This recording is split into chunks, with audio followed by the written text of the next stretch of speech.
Some insights are picked up at the scene of accidents. Some lessons are learned when customers turn away.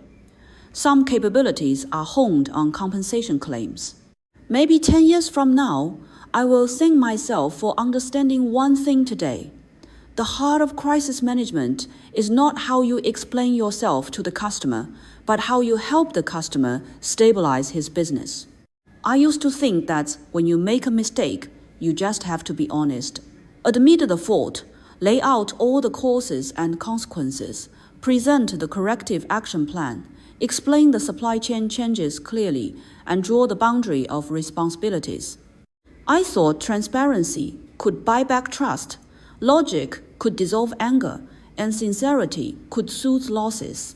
It was only later that I slowly realized all of this was right, but far from enough, because the starting point of that logic was me. How do I clarify? How do I avoid blame? How do I prove I'm not that bad? But the customer, standing in front of the loss, doesn't want to hear what happened to you at all. He only wants to confirm one thing: can my business continue to operate safely or not? I truly began to understand this because of a quality accident. Raw material prices skyrocketed, the supply chain was adulterated, and quality inspections failed. The problems erupted all at once, landing squarely on our most important S-tier customer. Complaints poured in like snow. The customer's production line stopped. End users demanded compensation, and the customer's procurement director was scolded so badly by the boss that he couldn't even hold his head up. I was overwhelmed at the time, my mind racing with thoughts. How to explain upstream volatility? How to prove we were also victims?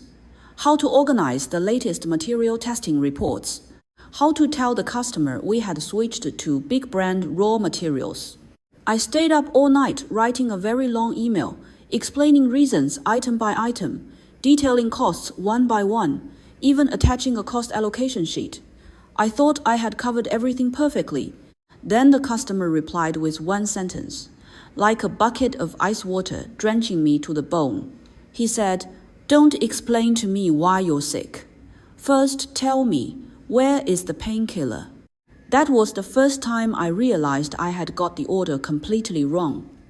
The customer's anxiety at that moment was not cognitive anxiety.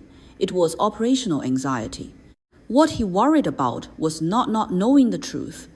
He worried about whether his inventory was still usable, whether his downstream customers would claim damages, whether he needed to switch suppliers for his next production plan, and how he would explain all this internally. What he needed was not a detailed accident investigation report. What he needed was an actionable loss control plan. After that turning point, I forced myself to do one thing: stop looking at my own wounds. First, go bandage someone else's blood. I stopped rushing to send emails. I made a phone call first and only asked the customer 3 questions.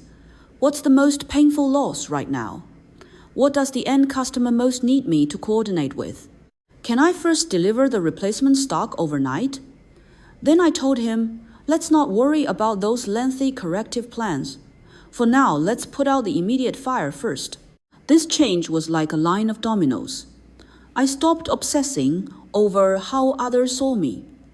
My body and brain suddenly became unblocked. I stopped staying up late, writing those long emails full of explanatory tones. Instead, I poured my energy into helping the customer sort out inventory risks, providing communication scripts for their downstream, even helping him draft an explanation document for the end users. My anxiety suddenly lightened because I was no longer consuming energy on defensive explanations, but focusing entirely on solving problems. I even found that when I worked from the perspective of helping the customer steady his customers, my judgment became surprisingly sharp and clear. Later, I thought over and over, why did this change happen? On the surface, it seemed like I had mastered the sequence of crisis communication. But looking deeper, it was a fundamental cognitive shift. I had finally jumped from a me-centered proving logic to a customer-centered value recovery logic.